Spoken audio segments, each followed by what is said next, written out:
It's your boy Mo Brown, Your boy Van Deezy. and we are the Upstate New York Knicks fans. Welcome to the Upstate New York Knicks podcast, where we give you the Knicks take north of Westchester.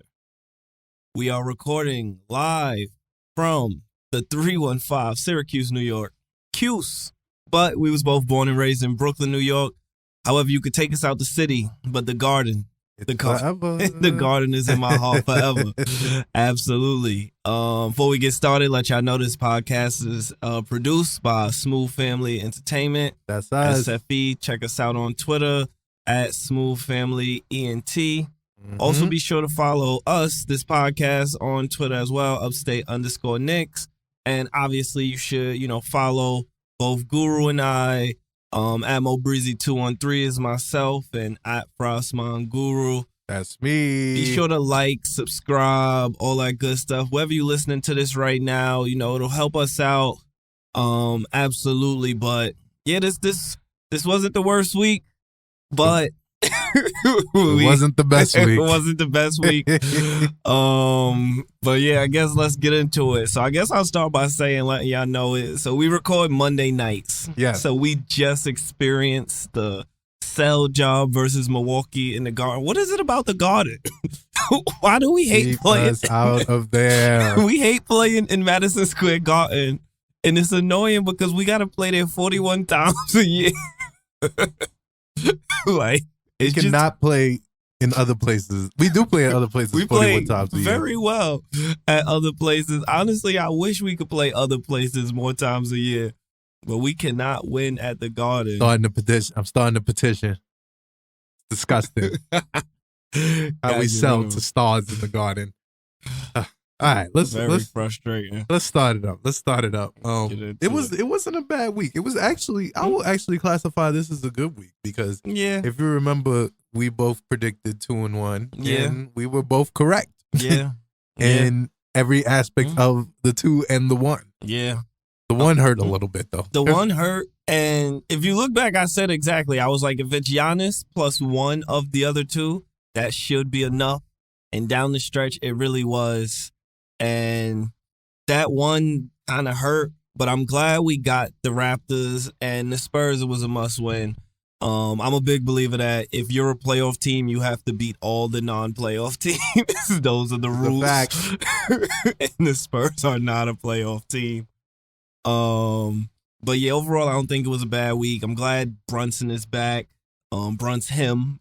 He's been him this week. Yes, he was definitely him this whole week, and we're going to talk about we that. We got a good Brunson week loading. As always, we got to talk about Thomas Thibodeau's rotations. and his hate for our sanity. His hate for us. It is so annoying because he clearly has a system that he put into place. And he does not understand how other people fit into his system. And it's your system, guy. Like, you are the one making us do this.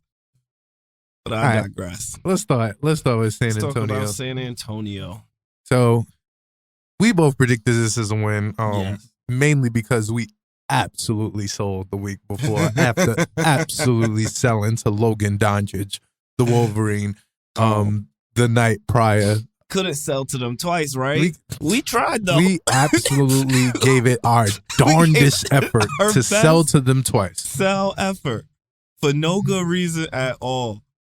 It was nasty works. I didn't even look at the box. I just know Brunson went off, and it just felt like it was just him playing. And then down the stretch, we just got away from that for no particular reason at all. So we got Jalen Brunson, 38 points.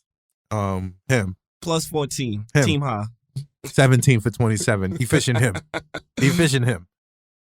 Missed 2 free throws though. I'm gonna bring that up every time. Oh man, he made his free throws. You should. I'm not letting that off the hook. We had a bad Julius shooting game, but he made up for it. He was not great shooting the ball, but this was his first bad shooting game in about like 2.5-3 weeks. So, he's been playing very good. And even with the bad shooting, he had 4 blocks and 3 steals. Like, that'll offset bad shooting for me. Absolutely. Nah, he was cooking up. Yeah, he did. I appreciated him absolutely not selling. Because we had just recently sold to freaking San Antonio a week before, and that was the loss that got me angry. Yes. That was the loss that had me moderately hot. Honestly, this loss would have been the same. Yeah. Had we lost this would have been a terrible loss. But nope. One thing jump out at me right away, and I'm going to keep bringing it up because I don't understand why Tibbs does this, but Emmanuel quickly, 46 minutes of a game that did not go into overtime. I just don't understand our desire to run our guys into the ground. I don't get it. I really don't. It's just not smart. It's not smart. I think that this happens to, like, my hope. I'm not going to say it's going to happen because Tibbs is Tibbs. Yeah, but I'm thinking that he has a lot of trust in Emmanuel quickly now. Yes. So when Rowan comes back, I think that he has to monitor Rowan and Emmanuel Quickly's minutes together because they are both two players that he seems to like. So if he seems to like them, then he should absolutely give them both the opportunity to not be overworked. Yes. And have efficient nights. Like, they both can be efficient players. They play too many minutes, though. I think it'll definitely work out when RJ comes back. I appreciate that Quickly fully took over as the second point guard. And honestly, this was a game that, showed that he only had 5 assists, but he was making plays. Like, he moves the ball and he realizes when he has the one-on-ones and he takes advantage of them, as you should, like a good point guard, especially him learning from Brunson. But him taking all of the backup point guard minutes away from Derrick Rose obviously is an improvement. But, like, there's balance. Like, there's a way you can play him and not play him 46 minutes. And I think when RJ comes back, obviously he'll go into the starting lineup. I'll be interested to see what Tibbs does because Quickly has been playing very well. But I think for matchup sakes, Quickly going to stay on the bench so he could stay, that backup point guard role. But, I don't really got much to say about this game.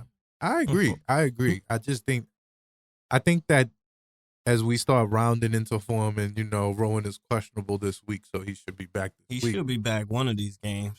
So it's going to be interesting to see. Because this maniac Tibbs, he's going to do something to get us tight.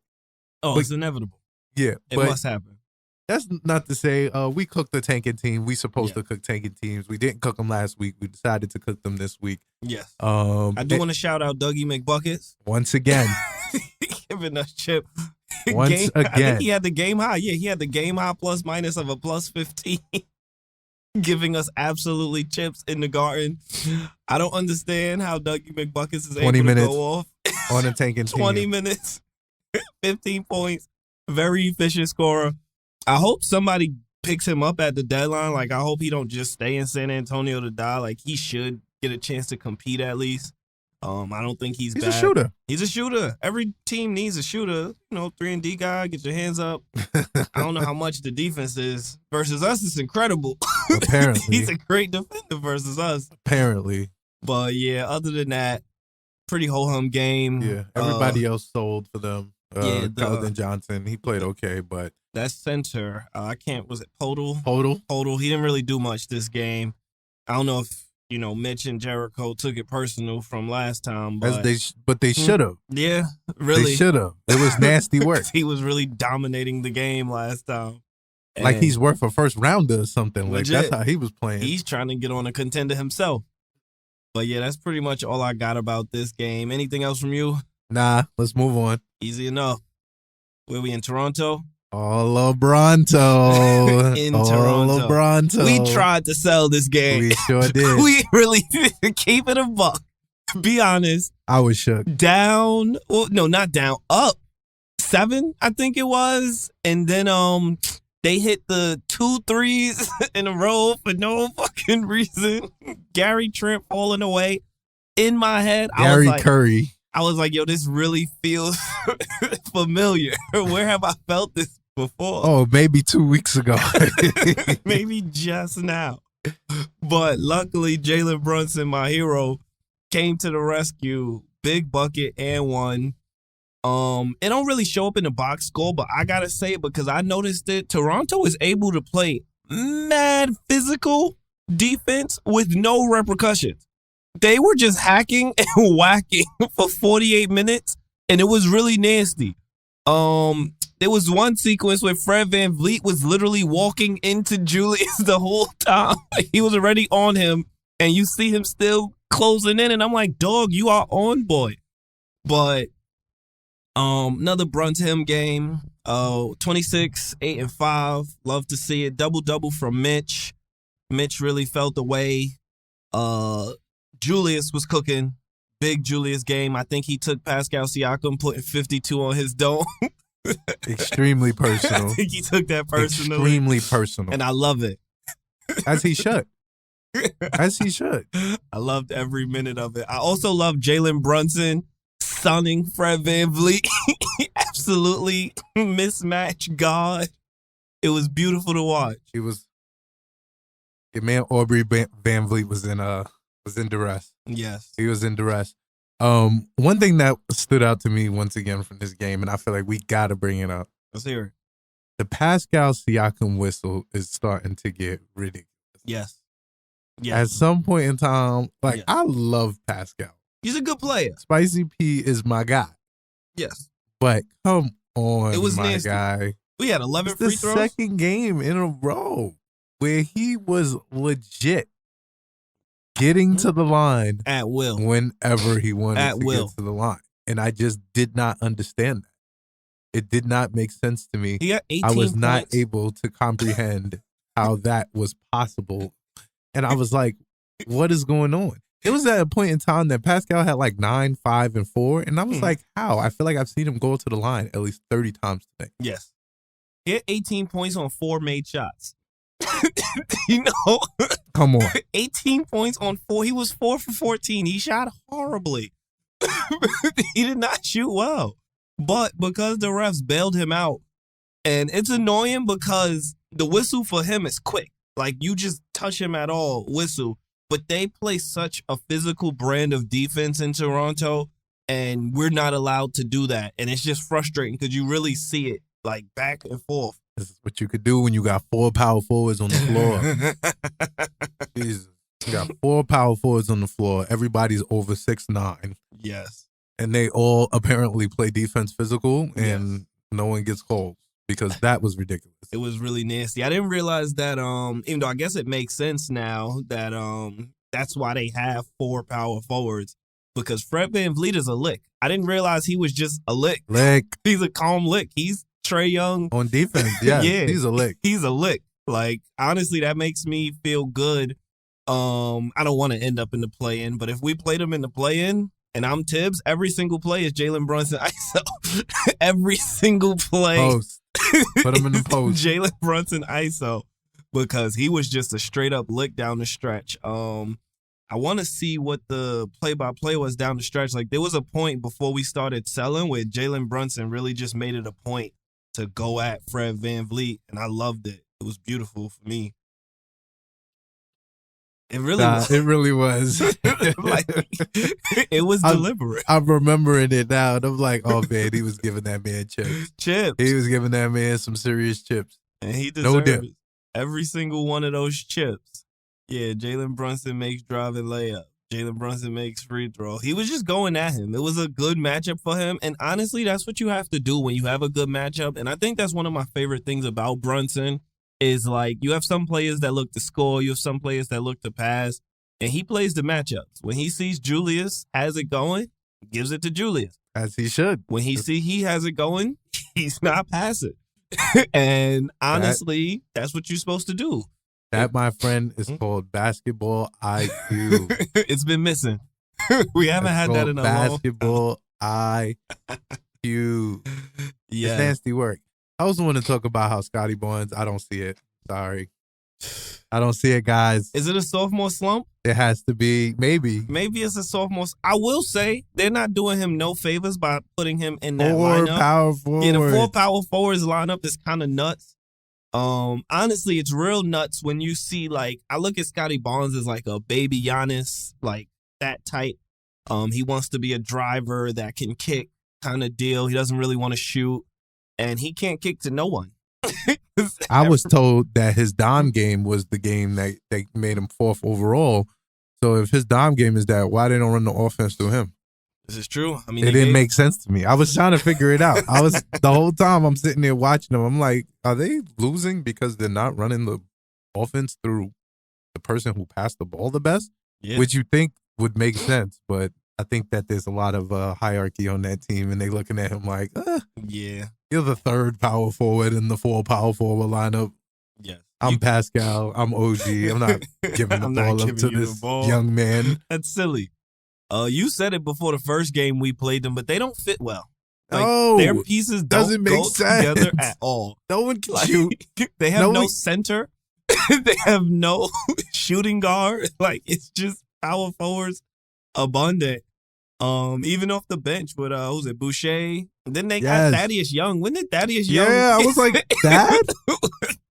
Why did they sign a power forward? They easily have a 7 power forward rotation. In the rotation, yes. And they have Gary Trent Jr. and Fred VanVleet, and that's the rotation. It's legit.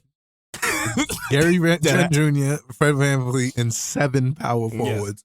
That's disgusting work. Their minutes distribution is nasty. Honestly, I was complaining about Tibbs. Tibbs might not be terrible. They got 4 of their starters played 40-plus minutes in a game that didn't go to overtime.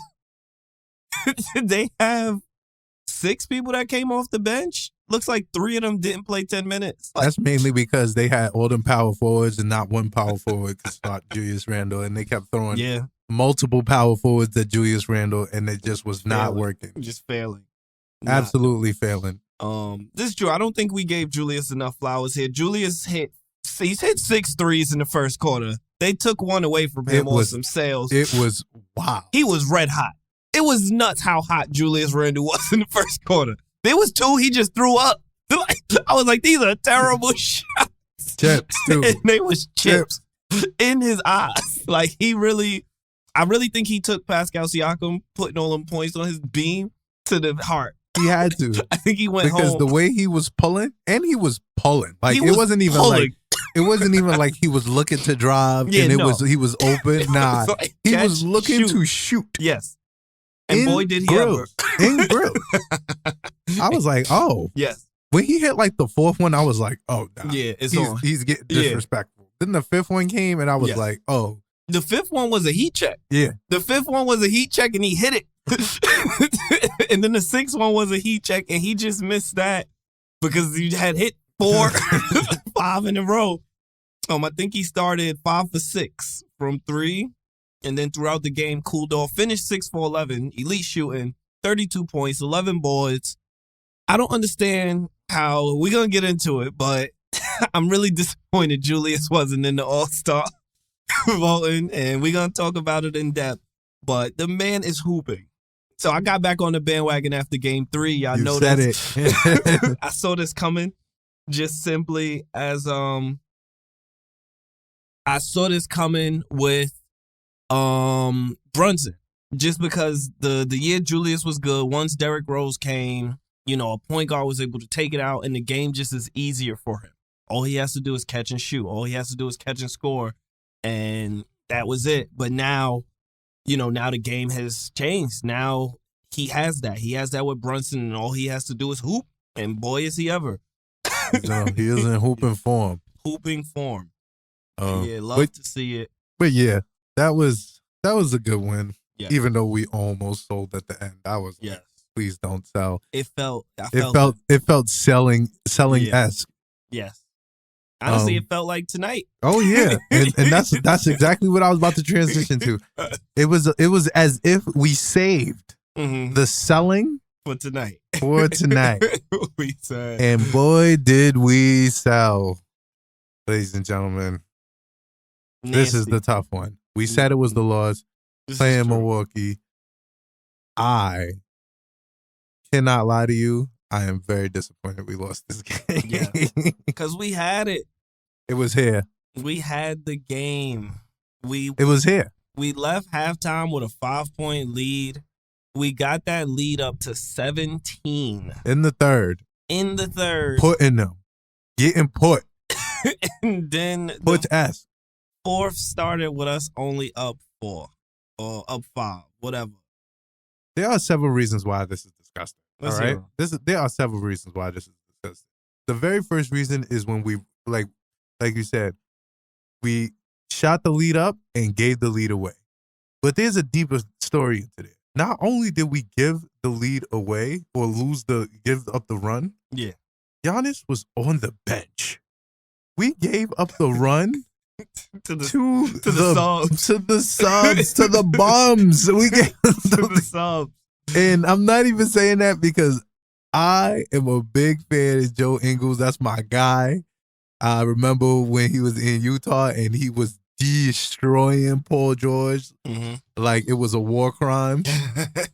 And I was like, yo, Paul George is really letting this old Caucasian man cook him. This is true. And I forgot Joey. I forgot he was in the league. Me too. He tore his ACL last year. Okay. Joe Ingles, but Joe Ingles is good shmoney. I like Joe Ingles. That's an elite pickup for them. And he absolutely showed the Knicks why he's him. He had to chill. Why he tore his ACL, but that's his game is not fast. Yeah. He was just cooking us. He was cooking us. And not only did he cook us, the corner three. Yeah.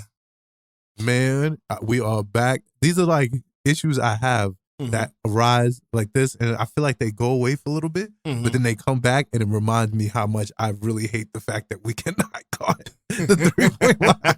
It's so annoying. At all. And now that I've watched it enough, I know for a fact it's deliberate. And that's actually what's getting me more tight because I feel like Tibbs is making a conscious decision. Yes. A conscious decision. And in theory, you are playing Giannis Antetokounmpo, and to pack the paint makes sense. Yes. But if you understand like the flow of the game, and you're looking at the flow of that game, and I'm looking at the fact that Giannis is having a very bad shooting night because he was in jail.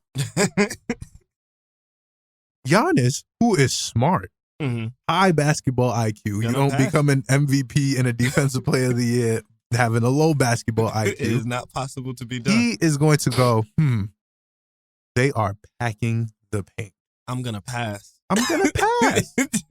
I got shooters aplenty. They literally gave Giannis 9 shooters. Yeah. And said, have fun. Have at it. And you know what he did? Everybody on the court could shoot the basketball except Giannis. And he literally said, I'm going to drive to the paint. And we're going to pass the ball. Someone's going to hit a jump shot. And it happened all night. Quarter. Yeah. It was disgusting. We were up. We were cooking them. They were being put, like, legit. Like, if Giannis went and sat down and we continued to put them, Giannis is sitting down and getting prepared for the next game. Like, he wouldn't have came back in. Honestly, why can't we put teams away? What is it about us that we just can't do it? Because we're able to get leads.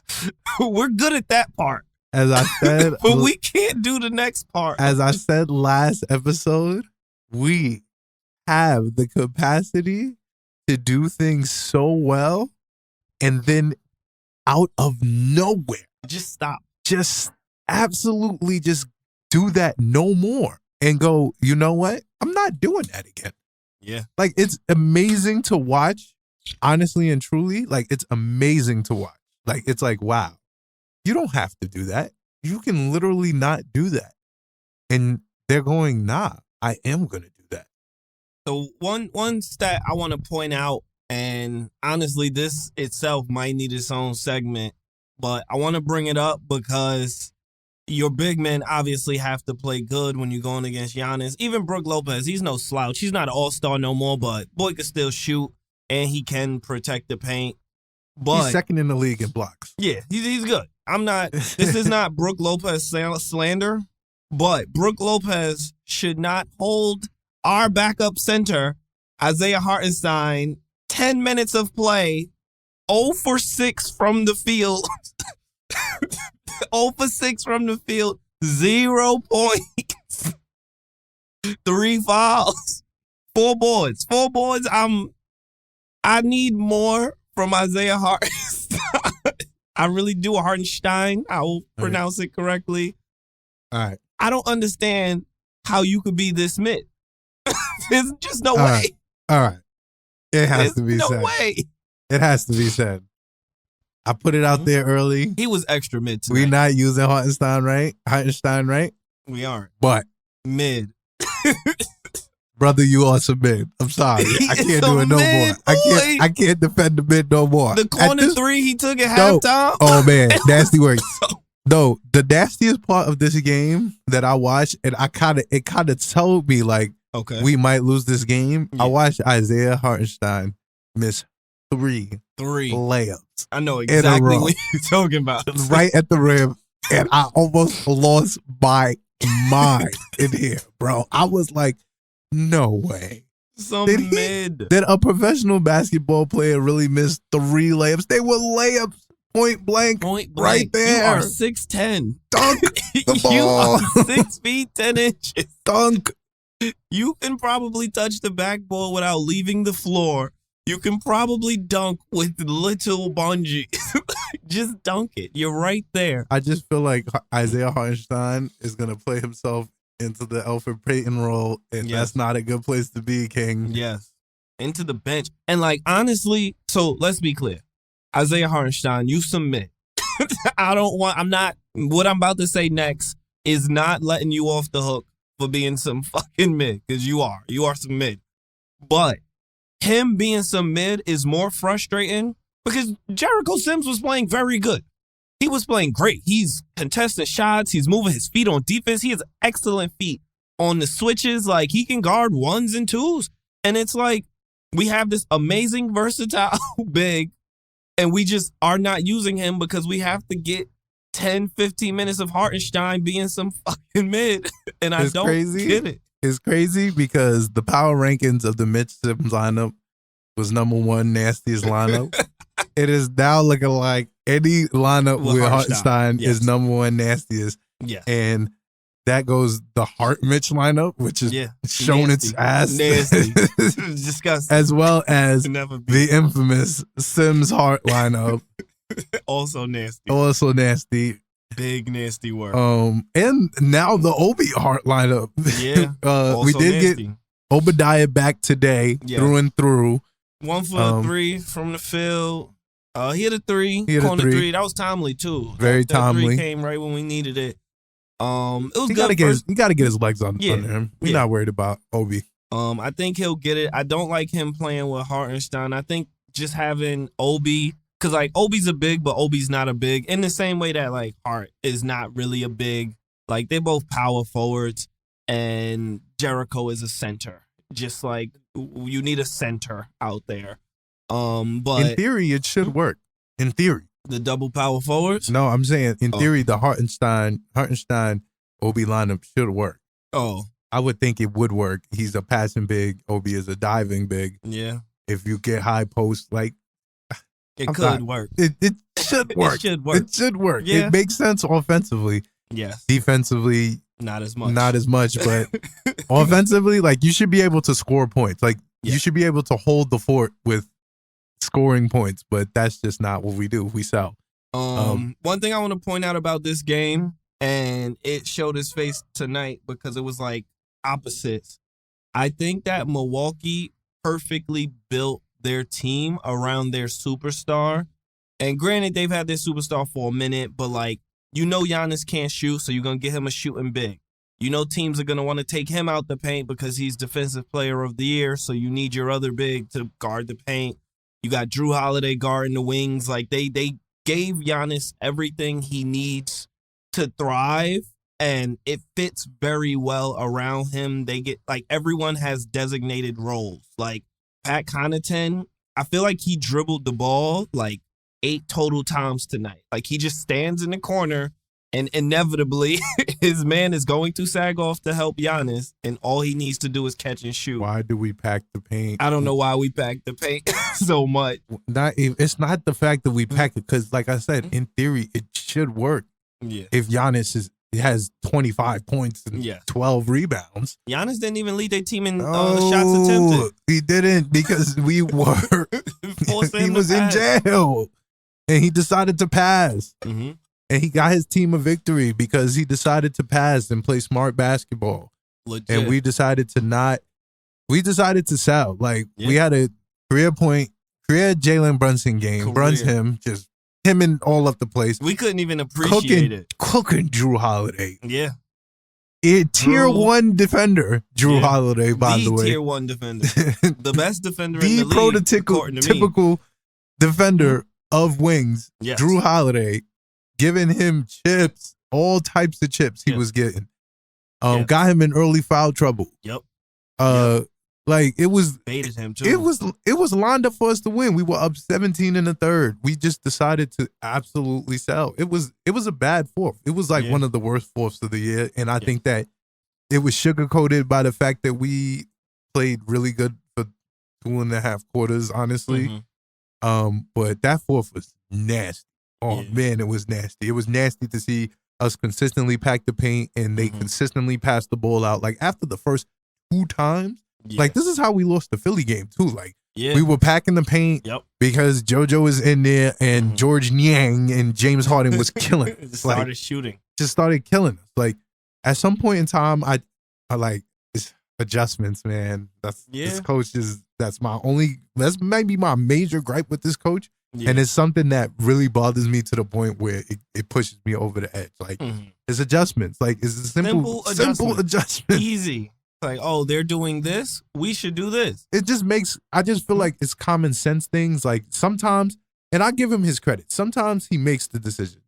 But it'd be like, when he doesn't make the decision, it'd be so blatantly, grossly obvious. Like, bro, like, I know you see all these knockdown shooters chilling in the corner, just hanging out, waiting for the pass, like this, with their hands in shooting form. Like, oh, this ball is probably coming to me. Let me get ready. The adjustment that we never have made, and I've accepted that we're never gonna make it, but every single time we go up against a shooting 5, whenever Mitch is on the pick and roll, he has whoever's closest to the paint. Stop fighting over that screen. Stop it. It happens every single time. Brook Lopez, Miles Turner, Kevin Love, whoever the big is, pick and pop. And I've seen it so many times now. And, like, I used to get mad at Mitch because I'm like, Mitch, why you not closing out? But Mitch wants to block shots. He wants to play the paint. That's what he does. He's a paint defender. He was selling on Brook today, too. He was selling on Brook, but at the same time, why are we not just switching it? Like, if Giannis is driving into the paint, Mitch, you got Giannis now. Easy. Don't overthink it. Mitch, you got Giannis. Force him to take a contested shot. I trust you to block some shot. Be you. True. And then whoever was just guarding Giannis, you now have the shooter. Which is usually Julius. And it's like, it's an easy swap that we never do. We have never made that switch.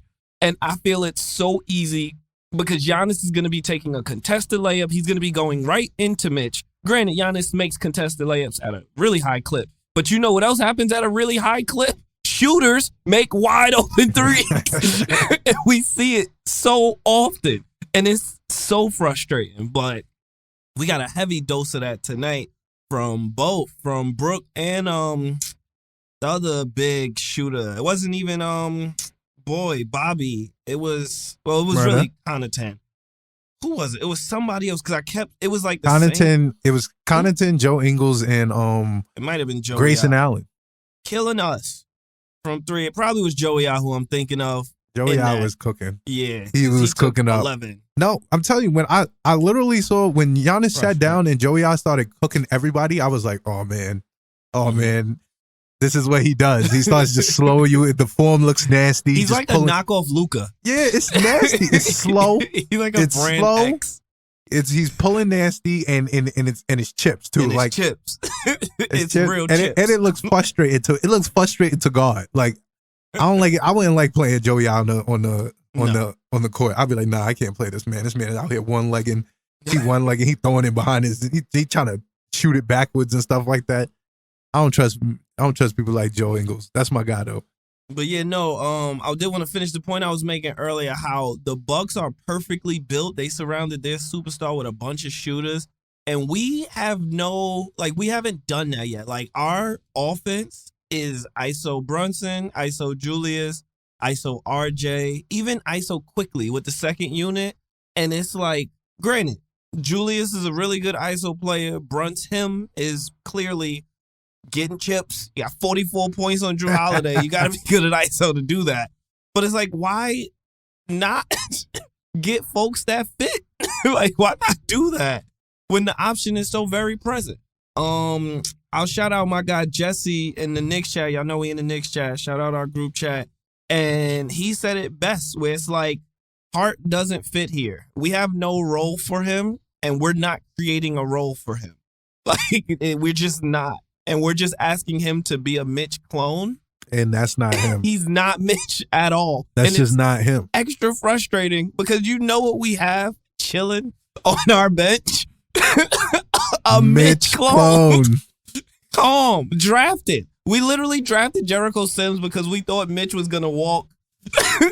We drafted Obi Toppin because we thought Julius was going to walk. This is what we do. We draft contingency plans, draft contingency plans. And literally, we're just not playing him. And it's like, I get it. I get the vision that y'all saw when y'all brought Hart in. I see it. I was like, okay. I see the vision. Yeah, he's like, okay, he's a shooter. It makes sense. Yeah, he could defend the paint too. It makes sense. I got it. That's not what we've been getting. And I think we need to adjust. I'm still a little riled up about this game. I'll be honest. I'm annoyed. This game was some mid. I can't even enjoy the silver linings. We got really good Quickly game. Obviously, great Brunson game. Julius couldn't shoot a lick, but he did have 16 boards and 2 steals. Like, this could have been a good win, and we just blew it down the stretch. I will give Drew Holiday credit. He hit 3 shots in a row that, honestly, each shot, I was shaking his hand. Quentin Grimes did everything right. Closed out, fought over the screen. All 3 of them and shots. He just was hitting fadeaway were threes. So nasty. It was disgusting. I hated every single one of them. Mind you, this gave me shades of the freaking Knicks South game because this is exactly what Christian Wood did. Yeah. 1 for 7. Yeah. Same line too. 1 for 7. 1 for 7. Yep. Came through and hit 2 threes. I was like, back to back. I was like, come on now. What is going on? Drew is off. He been off all night. Jail. He was really off all Jail. Night, getting locked up. Before, so what was he was 1 for 7 from 3, extra nasty. Overall, though, he was. I can just do the math right now. So if he was 1 for 7 from 3, that means he was 3 for 11 from the field with 9 points. So he was locked up. He was locked up, and then he just decided to hit 3 for 9 from 3. Really good threes. And same way Christian Wood did us. Disgusting. I shake his hand. I got nothing but love for Drew Holiday. I think Drew Holiday is very guy. Good. He's the guy. I said that if they had Drew and Giannis, they tough to beat. But, man, I wanted this one. We could have had it. Especially because Cash Money ain't play. Yeah. And Cash Money is him. Yeah. I don't know. So looking playoffs, obviously I don't want to play them. They going to put us. But I'll be shocked because this is the second time we played them close. The last time we almost beat them too. RJ want to shoot threes, but want to be a nut. Want to go under screens. But we played them competitive. We match up okay with them.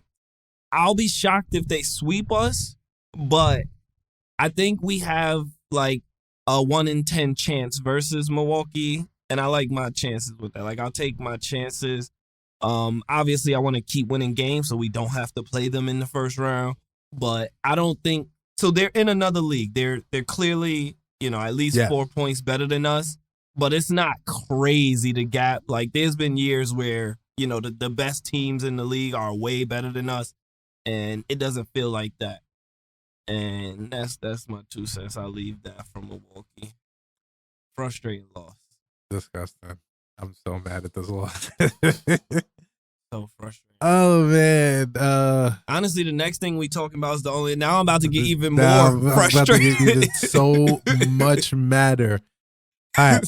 So we're about to segue into, you guessed it, fan voting Why y'all like for this? the All-Star game. Why are y'all like And this? I dislike you all. I just want to put that out there, and I want that to be I known. want y'all to go I don't like y'all. join our Y'all Facebook suck. group, follow us on Twitter, and answer the question of why are y'all like this? Why?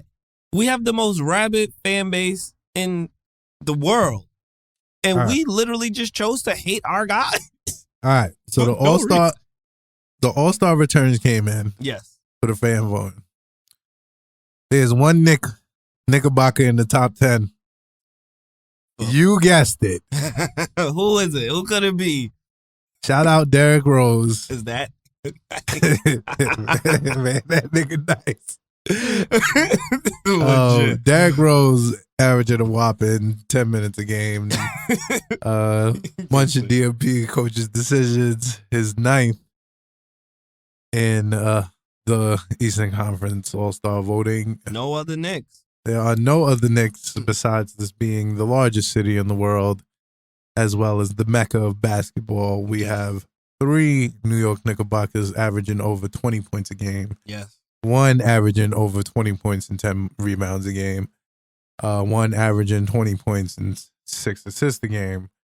And we have none of them in the top 10. None of them in the top 10. I'm going to go over my favorite. So I'm going to go front court first. So in the front court, obviously, Julius Randle should have been there. In the back court for the guards, obviously, Jalen Brunson should have been there. Because we talking top 10. Yes. I think they're both all-stars. But if we're questioning whether Julius is a top 10 front court guy, what's up? In the East? Of course. I'm going to give you my favorite names. Honestly, we could go blow for blow. But First of all, give them the list first. You gotta give them the list so that they know. For the East. For the East front court, I'll go 10-1. Drama's sakes, 10th place, Jared Allen. Jared Allen. Is he better than Julius this year? No. He's not. We'll move up. Nick Claxton. Nicky Clack. He is having a good For year. the New Jersey I will Nets, say. leading in the league in block. Yeah, he's been stepping up. Is he better than Julius? He's not. No. Paolo Banchero, number 1 overall pick. Yes. Orlando Rookie. Magic. Rookie. Playing good. Orlando, what's Orlando's record? 15. Orlando has a whopping 15 wins and 25 losses. Is he better than Julius? No. He's not. Kyle Kuzma. Washington Big Wizards. Kuz. Washington What's Wizards. the record? How many wins Washington Wizards got? 17 wins. Slightly better than Orlando. Is he better than Julius? He's not. No. Pascal Siakam. Oh man, 52 burger. 52 burger, but Julius gave him chips on the rematch. So that should have leveled out. I don't even know what his numbers is this year. But how many wins they got? They are a whopping 17 wins as well. Only 23 losses. They are a half game better than the Wizards. Is he better than Julius? He is not. No. Jimmy Butler. Here's where, okay. Here's what, this, honestly, I guess from 5 to 6 on the list, that's where it's like, all right, let's James talk. G. Buckets. That's my guy. James G. Buckets. I love Jimmy Butler. But give him the wins. 21 wins, 20 losses. They were a full game behind us. At the time this came out, they were more games behind us. Yes, they were. Yeah, I want to say they were like 2.5 behind us. I think they had 18 wins. Yeah. And I like Jimmy Butler. I don't want to say anything bad about Jimmy. The other people, I'll say bad about them. Pascal Siakam is some mid. He is not hooping this year. Y'all should be better than 17 and 24. That's disgusting. Get out of here. But Jimmy Butler this season, I don't know if he's better than Julius Randle. Julius Randle is hooping. He is. Julius Randle is averaging like 24 I'm and 12. letting you know he's not better than Julius this year. He's not better than Julius this year. Here's where it's just no. So I'll give y'all the last four. I'm not even going to try and defend Julius over any of these people. Yeah. Jason Tatum is better than Joel Embiid is better than Julius. Giannis Antetokounmpo is better than Julius. And Kevin Durant obviously is better than Julius. However, the fact that we couldn't get him into the top 10, Knicks fans, not even the top 10. Not even the top 10. Disgusting. We hate our own players. Only outdone by the guards. Give it to him. Because the guards, I think, is Give just it to him. Worst. Darius Garland, who was hurt, mad at the Number season. 10. He was mad of the season. Darius Garland, no. Derrick Rose. I'm not even doing, no. Tyrese Halliburton, who was the recipient of chips from Brunson. Brunson gave him chips while he was locked up in San Quentin. Yes. No. LaMelo Ball has been hurt most of this season. No. No. DeMar DeRozan. No. Trae Young. No.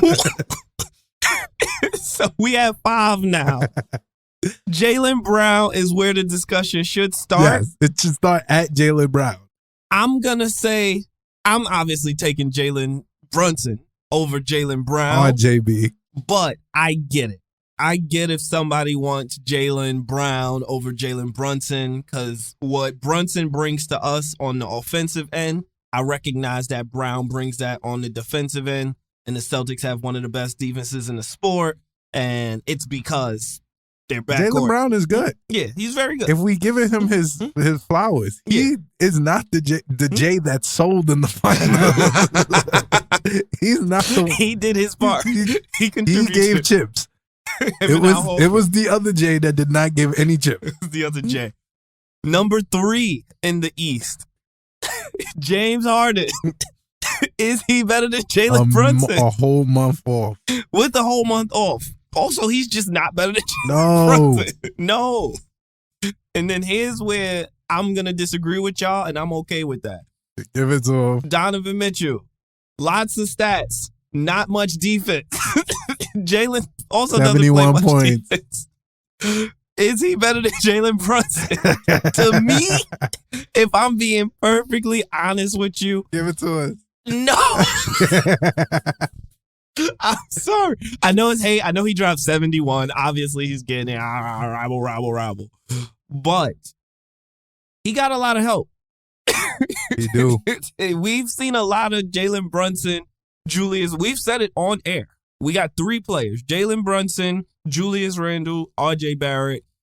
We need all 3 of them to play at least good. But if one of them plays bad, it's GG's. GG's. We don't have enough firepower. Quickly's not there yet.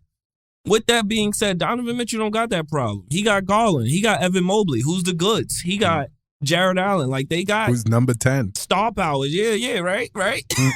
He's an all-star, according to y'all. They got 3 people on the page. We got 1, and none of them is Jalen Brunson. So... Disgusting. It's actually disgusting. Then last, Kyrie Irving. I knew he was going to be the top. I knew he was going to be the top vote getter. He's the most popular player in the league right now for all the wrong reasons. But once you say fan voting, he's Kyrie. I got nothing to say with that. But I'm so disappointed in Knicks fans. There was so many people that, you know how you could post your ballot?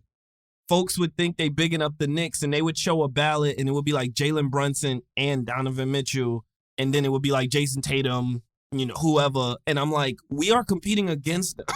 Like, if you just what do you think these other fans are doing? Yeah. You think they subbing in Julius Randle? I can tell you exactly what Evan Brooklyn Mobley? Nets fans are doing. Because Nick Claxton is up here. The reason he's up here is because Kyrie and KD are number 1. Yeah. So, and they are also voting Nick Claxton in as well in their brackets. I get that.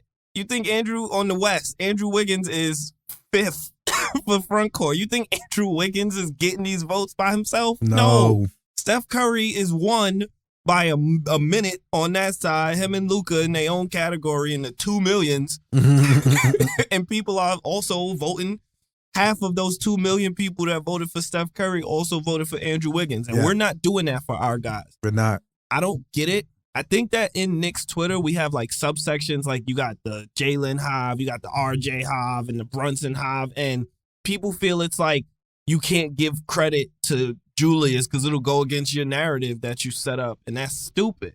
I agree. It's dumb. I think this all but proved that how divisive Knicks Twitter is. Like, yeah. I think that we are literally in our hives, mm-hmm. and it's like, nah, I'm not fucking with Julius, so I'm not like. It's like, all right, mm-hmm.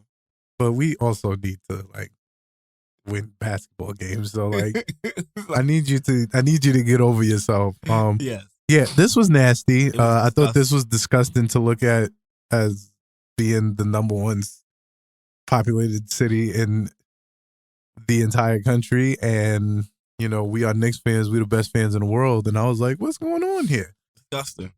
It's a bad look. I'm not gonna say it's a bad look. So the second fan returns, I need them joints to look a little bit more healthy for some of our Knickerbockers. Yeah, I need to swallow the pride mm-hmm. and get to voting. Vote for the Knicks. Vote for the Knicks. Honestly, if you're voting, so I vote every day. I got a reminder set on my phone every day, same time. Vote for the Knicks. But like, if you're really looking at the conference and you truly feel that, you know, KD and Giannis and JoJo, like, you just want to vote for them three because that's who you think is the best, and then you want to vote for Kyrie and Donovan because that's who you think is the best, great. Call yourself a fan of basketball. Don't say you're a Knicks fan. If you're a Knicks fan, you should want Knicks in the All-Star game. My ideal All-Star game is Jalen Brunson, RJ Barrett, I vote Quentin Grimes every day. Julius Randle and Mitchell Robinson versus the West. The West. I don't do Quentin. I do Quickly over Quentin because Quentin wasn't playing for a bit in a minute. So I thought Quickly over him would be better. But I'll take Grimes. I'm voting. You know I can't not vote Grimes. I'm voting my guys. Yeah. Get my guys in there. Like, I don't understand. Foolish. But yeah, it bothered me. I think that might have bothered me more than the Bucks game. That actually got me tight. Nick Claxton over Julius Randle. Nick Claxton is nasty as hell. Just Nick Claxton. Like, I'll give Kyle Kuzma a pass. Just Nick Claxton over Julius Randle is absolutely disgusting. Nick Claxton probably didn't put Nick Claxton over Julius Randle. Nick Claxton was probably like, yeah, I'm going to have to go with Julius. That's crazy. I digress. It's really rough. It's a tough life. Shout out Derrick Rose, though. My God. Still getting votes for the All-Stars. They're going to get Derrick Rose in there one time. With several DMPs. Lovely. All right, so let's transition. Brunson is back. He is back. He is bike. We missed him. We have missed him. Injuries have robbed us for some games. The hip was bothering him, but yep, he's been getting back into form. He came back during Phoenix, hooked up. Yep. And proceeded to continue his cooking for the week. Had a week of cooking. I was thoroughly pleased. I love when Brunson has a good week, and he hasn't had one in about 3 weeks. So I need him to put them together. Yep. I am seeing the value of, like, I feel it. Let's be clear. Mm-hmm. The value of a point guard is astronomical. High. It's a very point guard driven sport. But I am coming around to the point where I feel as though, because Jalen Brunson is not necessarily like the prototypical floor general, mm-hmm. I think that today's NBA has to have his brand of point guard. Like, don't get me wrong, like Tyrese Halliburton, and this is not the Tyrese Halliburton slander cast, but like, he's leading the league in assists and they're doing well. But also, I witnessed Tyrese Halliburton in jail. And once he was in jail, his team could do absolutely nothing. Yes. And you even recognize that from when Chris Paul had his teams. And once, if you can find a way to put Chris Paul in jail, the team is folded. Yep. Like Blake GG. Griffin couldn't do nothing. Yes. James Harden couldn't do nothing. Mhm. Devin Booker couldn't do They nothing. all play off that one guy. Facts. So that leads me to believe, like, and Chris Paul, they got the Chris Paul narrative. He be selling this, that, and the third. I'm the world's biggest Chris Paul fan. Everyone knows that. So, like, for me to say, like, yo, we need more aggressive point guards, that's a lot. Mm-hmm. And that's to say, I feel as though Jalen being aggressive kind of, I said that he needs to lead by example, but I think it shows, it's kind of been showing RJ how he needs to be aggressive. Mm-hmm. Like, you could see it. Like, RJ is not just going into the paint and being a dummy, Mm-hmm. which is very, very encouraging for the future of RJ, and RJ stands everywhere. Mm-hmm. But also, you could tell, like, Julius is taking better shots. You could tell that he is like there's Mm-hmm. like I called for it a couple weeks ago. Like, I need him to kind of be the adult in the room and be like, yo, bro, chill out. Like, chill. Don't do that. And I feel like he listened to his guy. Mm-hmm. And I appreciate that. Yes. I'm happy Brunson is back. And honestly, I feel like it kind of happened what we was talking about, where now Quickly just has he's just more comfortable with the ball in his hand. There was a stretch over this game particularly, where Quickly was our only offense. We just was going ISO quick. Yep. And he was having really good success. I think, once Brunson left, somebody had to put the ball in their hand, and Julius and IQ kind of, they alternated. They figured, let's go back and forth. And I think it kind of worked, because now Quickly, you see he got a lot more confidence. But, like, now that Brunson is back, they got to figure out how to play, and then they're going to have to do it again when RJ gets back. But it's good that we figuring it out now in January, because I'm hoping that's going to pay dividends come March. Come One April, could only obviously. hope. One could only hope. But yeah, no, I'm happy Brunson is back. I want to monitor his minutes. He hits the ground a lot. I don't like that. He takes charges. Yeah. I like it. Like, it's, rah-rah, and it gets the guys behind you and all that. But I don't like seeing my point guard in duress on the ground, giving me shades of Ja Morant. I was just about to say that. I don't like that. You are too valuable to this team to put yourself in danger that often. But I'm also loving the new Brunson post game that we've been getting. Yes. I feel like it's been strongly on display this week. He's going into his Kobe post game package. He's putting everybody in the post. He's put Vamp. Oh God, he was put in front of the hip. Put him on the hip, boy. He was putting Fred on the hip and cooking him. He put Drew on the hip and cooking him. And I was like, oh man, I love a guard that puts people in the post. Like, that is good. That is only possible because Julius Randle decided to be lights out sharpshooter. A lights out sharpshooter badge, tier 5. For no reason.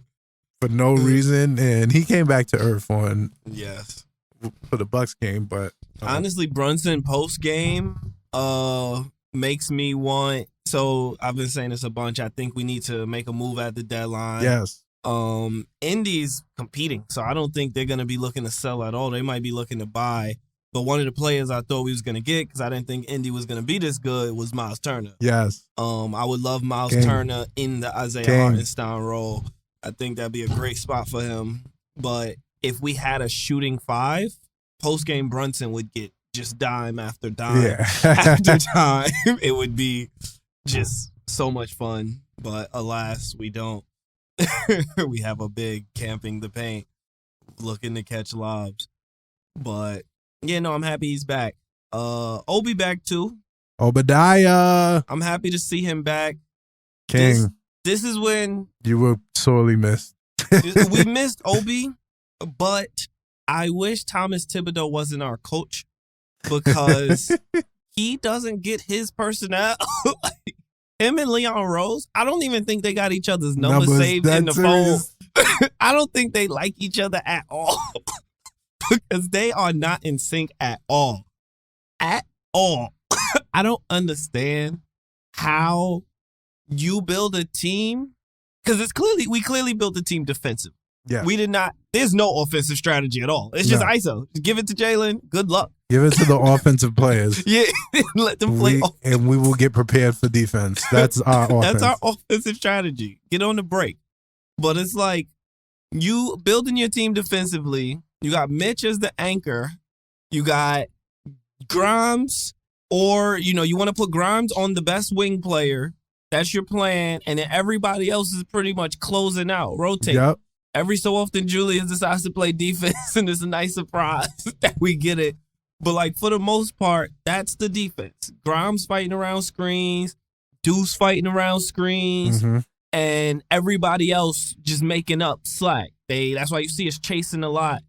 But if Mitch is your anchor, if you're building the defense around having a big in the paint that can contest shots, and you have Jericho Sims on the bench, why is Isaiah Hartenstein playing with Obi? These are two non-paint defenders. I love Obi. Obi's not a paint defender. He's not. It's just not his game. I like Isaiah Hartenstein. I don't love Isaiah Hartenstein. He's a fucking mid. He's also not a paint defender. And it's like, why? We clearly need a paint defender. We put no pressure on our guards to stay in front of the man. Nope. So everyone just has endless lane.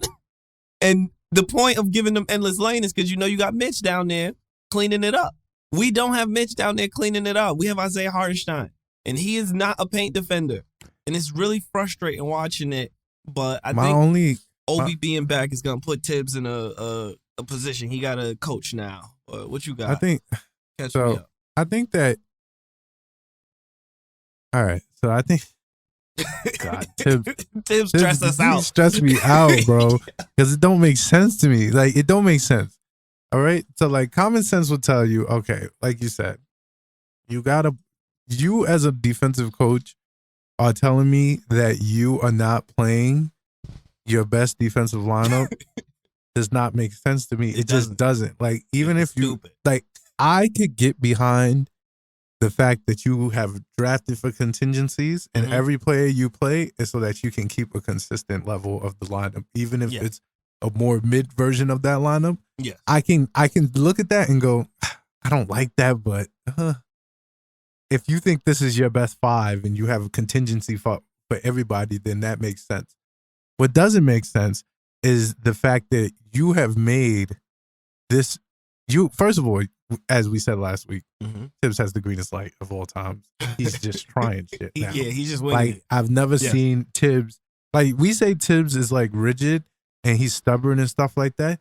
I think he is stubborn, but I don't think he's rigid anymore. I think he's literally just trying shit. Yeah. And but like, he's not gonna try things that he doesn't want to try, but he's definitely gonna try things he does want to try. Like the two center lineup. Like, I don't understand it. Like, it doesn't make sense to me whatsoever.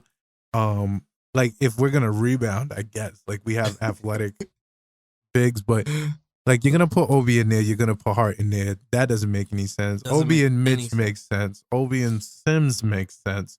The only way I could see Obi and Hart making sense is if you ran Grimes and McBride in the backcourt.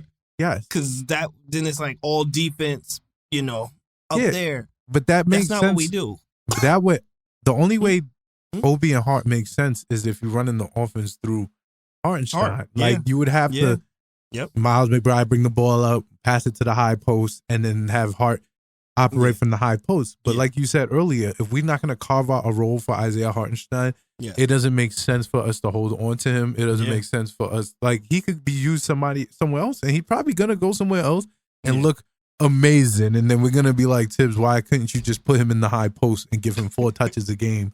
And Tibbs is going to be like, because I didn't want to. I don't want to do that. I don't want to do that. I want to play defense. My offensive strategy is give the ball to the point guard.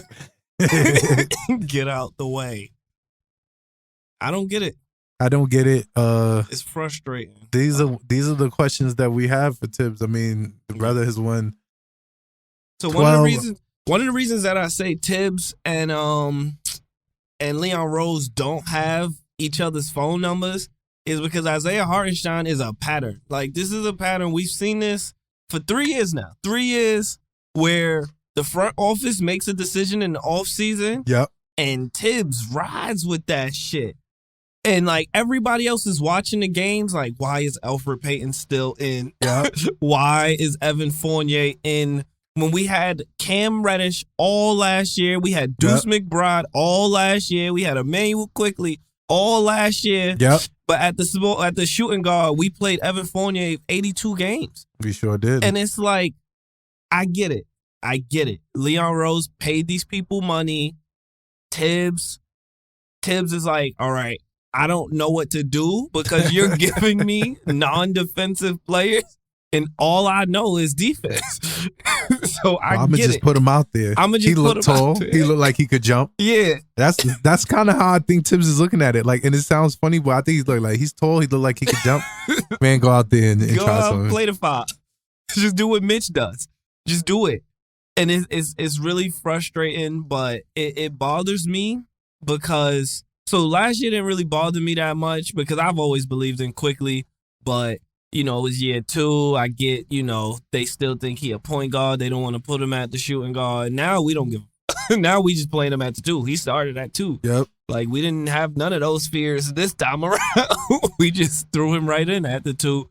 But, like, I think that Tibbs needs to be able to say, like, look, this is what I want to do. These are the people that do this the best, and roll with those people. And he doesn't want to do that. And it looks like Hart, just like Cam Reddish last year. We brought Cam Reddish in with absolutely no plan to get him in the game. Nope. They just traded for him. It was like, here, Tibbs, have at it. And Tibbs was like, I'm not using him. Yeah, it's like, and it's like, why are y'all not in sync? Like, yeah, why is that not that? And that's scary. Like, that's legit. Yeah. That's legit fear. Like, long term, like, that can't be good. That y'all out here, you trading for people and they not playing.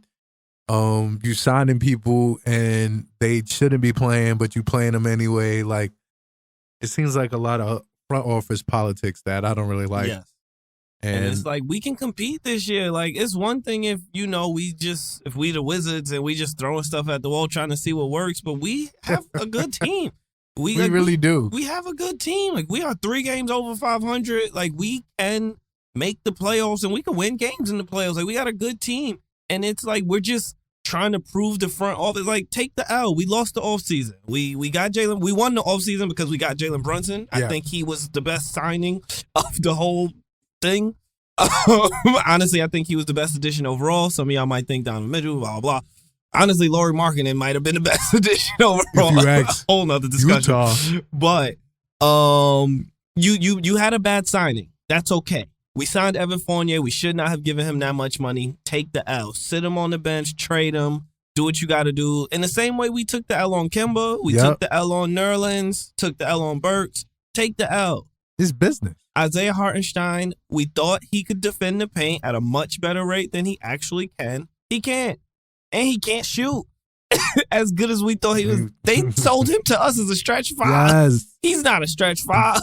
Literally what I prayed for, and he's hitting no threes. Not it. He got that little floater. I wish Mitch could adopt that little floater because I will give him his little floater is all right. His floater is chill. That's the best part of his game to me. But the rest of it is some fucking mid. And I'm not with it. I'm not with it at all.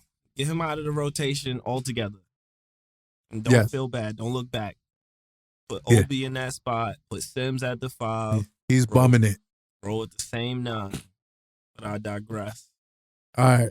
So it's time for the very quick Rowan report. The Rowan report. I am RJ Barrett's number 1 fan. Breaking news. Canada, so I'll win. So the only thing we got for the report this week, he did not play again. Selling. The only update we got from Rowan is that his hand was not lacerated. They were just telling us lacerated, but then they described what happened. They said his hand was dislocated, and then the dislocated finger went through, causing a laceration. He hit his own finger into his finger. Like a goofball. Like a goofball. And they was lying to us. They told us laceration. They lied. Dislocated is very different. They ran with the narrative that Luka Doncic was Logan. Slashed him to bits. Like, slashed him out the lineup for 2 weeks. Because that's what I was thinking. If they would have told me dislocated finger, then I'd have been like, oh, okay.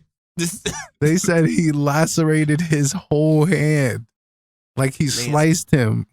Nasty. Like he buck 50'd his hand. I'm giving RJ a F- for this. For lying to us. Making us believe it was a laceration. He let the narrative go on for a week. He let it go. I think that's the understated part about it, is that the narrative went on for a week and then it was just some random tweet that came out just spoke to RJ Barrett. It was like Ian Begley. He actually didn't get slashed by He was lying this whole time. Turns out he did not get slashed. I wish the tweet would have said, turned out he was absolutely lying. He was being a liar. He is not truthful. We out here threatening Luka. I'm pissed. Turns out Luka ain't have nothing to do with this. Luka just as confused as you. Luka, like, why y'all mad at me? My nails is cut. He probably got a pedicure. He probably got the manicure. He probably just got it that morning. Fresh. Now he had to fire his manicurist because the streets talking about you got him too sharp. Slasher folks calling him Logan. We done got Doncic. Somebody unemployed because of Rowan Barrett Jr. Just lying. Let the narrative go on for a week. I'm not letting him go. Like he could have the fact that he goofballed himself into the injury. Yeah. But the fact that he lied for a week. For weeks. For weeks. He got injured before Christmas. It is January. We just 9th. found out about this like 4 days ago. Nastily. It's really nasty, RJ. Get back. F- for this week. You get an F- until you come back because you are absolutely selling. He sold that. So crazy. All right. So now it's really time for the previews. I'll put it out there right now. We need to go 4-0. So you early predicting a 4-0 Early week. predicting a 4-0. We a streaky team. We getting back on our streaks. I don't want to lose none of these games. Every single game we are about to play, I'm not giving you no basketball as to why we're gonna win. You just did it. We just have to beat them because pride. But yeah, I'll go into game number 1. We play in Indy, and the reason that I think we're beating Indiana is because we threw Tyrese Halliburton in absolute jail last time. He was in duress. San Quentin Penitentiary. It was beautiful to watch. And guess what's going to happen again? San Quentin Penitentiary. Part 2. Part 2.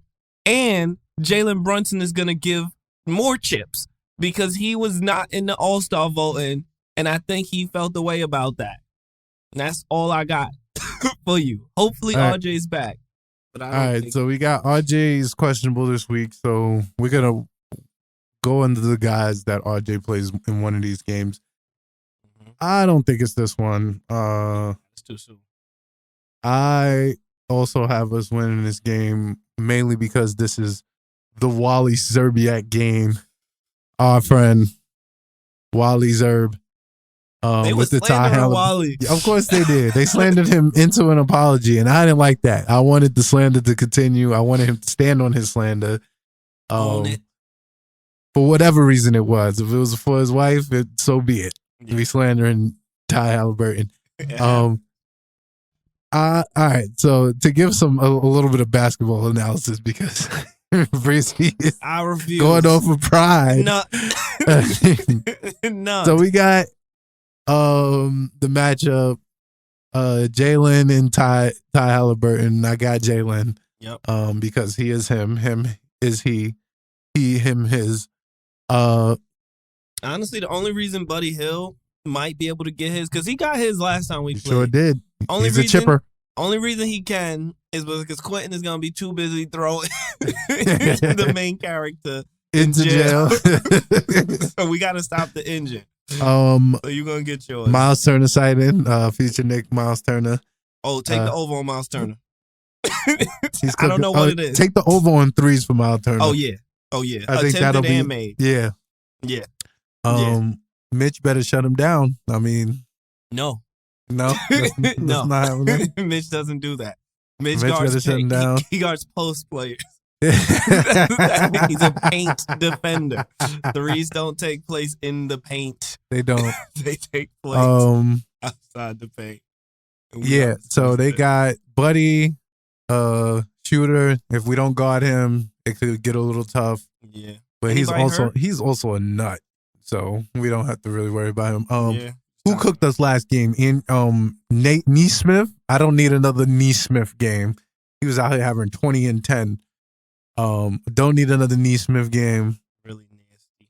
Ben Matherin. I don't need him coming off the bench and trying to cook us. I need a quick, efficient game. I need us to cook them, honestly. I don't want us to play with our food here. I would love a blowout. I really would. I think I deserve one after the sale that you gave me. I deserve better. I deserve way better than. This game gonna be for the 6th seed, right? Like yes. They're tied with us. Or... They are tied with us.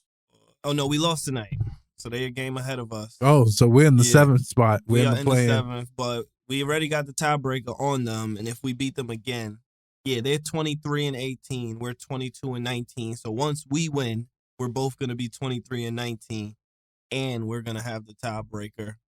So that should, hopefully the Knicks realize that, if you are a team with championship aspirations, as they say they are, you have to beat the teams that are, like you. You got to separate yourself from Indy. You got to show the Indianas, the Atlantas, the Torontos that I'm not like y'all. I'm like the Phillies. I'm like the Cleveland. You got to do that. And the way you do that is by consistently winning these games. And I think we do. I said before, I think a reasonable goal is the 6th seed. Mm-hmm. I think we should absolutely not have to play in the play-in. And I think if we attain the 6th seed, that's a successful season. I'm good with that. Yeah. But Indy, we cooking them. I'm not losing to Ty Halliburton. I'm going to be mad if we do. Let's move on. Washington, we cooking Washington. I'm putting that out on the table. Basketball I'm putting that on the table. I'm not losing to Kristaps Porzingis. I don't like losing to Kristaps Porzingis, and I don't think we have. Our winning record versus Kristaps is significant. Yeah, is significant. This is true. Honestly, Dallas only started beating us now that after he left. Legit, we was cooking Knicks out. We really was cooking Knicks out. But yeah, Washington Wizards, maybe no Brad Beal. Brad Beal has been out in and out the lineup crazy this season. Oh, yeah, he is. I think he, I'm not gonna lie, I think he hurt, but I think he really looking at the team like, I don't want to play with them. I don't know. These might be some mid over here. Honestly, if I'm Washington and if I'm Brad, I might be looking to part ways at the deadline. I don't know why. Brad got his bag. He got his bag now. Before it was like, all right, he probably waiting for the bag, but he got the bag now. Yeah. Maybe that's what it is. He just chilling, collecting the bag because he get paid whether he injured or not. That's a fact. But I can't imagine this is what he want. They are 7 games under 500. His second best player is Porzingis. Yeah. And I like Porzingis, but he is not a 2. They got Kyle Kuzma too, and Kyle Kuzma not a 3. Kuz is not a 3. Was he? He was a 3 on a championship team. Kuz? Yeah. Rondo. Rondo. In the playoffs, Rondo kind of assumed that role. But yeah, he was the 3rd leading scorer. That's fair. I can't knock that. But he can't have Porzingis as his 2. I know Kyle Kuzma looking at Porzingis like, you the 2? I mean, Porzingis averaging 22 and 9. I did not know that. Kyle Kuzma's averaging 22 and 9 as well. Really? I think he's averaging 22 and 7 or 22 and 8. Sheesh. Good stuff. That's tough. Cool. I don't have anything. Honestly, I'll take Porzingis. I've said this in the group chat. I want Porzingis in the Hartenstein role because Porzingis is a Mitch Light who could shoot. They sold Isaiah Hartenstein to me as Porzingis. That's what I thought was coming. And it is not what came. It's not. Porzingis not coming back, though. But yeah, no. If there's no Bradley, this game should not be close. Even if Brad was if Washington is at full strength, we should beat them handily. That's how I feel about them. And if they don't have their best player extra, put Porzingis on Mitch Island, put Kuzma, have Julius do something to him, and then just score points. Beat them. I don't even know the rest of their team. Yeah. They had the rookie they drafted. They not playing him. They playing Monte Morris, I think. Okay.